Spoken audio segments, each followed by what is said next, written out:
update ng bayan, maasahan anumang panahon.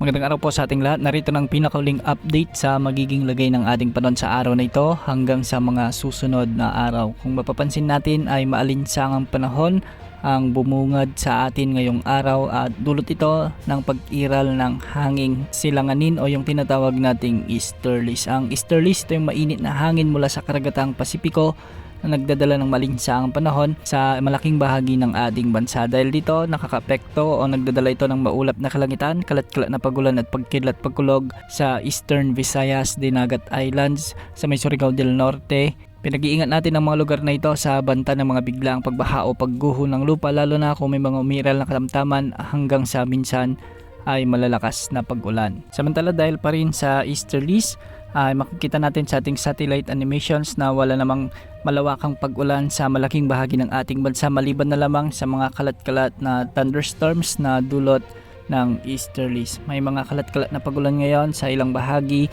ng Cordillera Administrative Region, Cagayan Valley, sa ilang bahagi ng Central Luzon, ilang bahagi ng Bicol Region.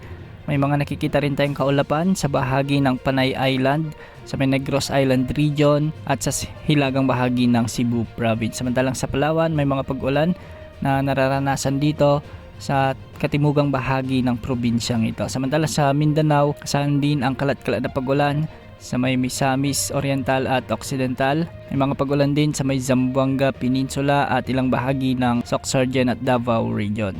Sa kasalukuyan, wala tayong minomonitor na LPA o bagyo na posibleng makaapekto sa ating bansa hanggang sa susunod na 5 araw. Mas mangingibabaw na ang easterlies na weather system sa mga susunod na araw. Indikasyon ito na papalapit na tayo sa tag-init season. Yan mo lang latest sa lagi ng panahon. Ito po ang weather update ng bayan, maasahan anumang panahon.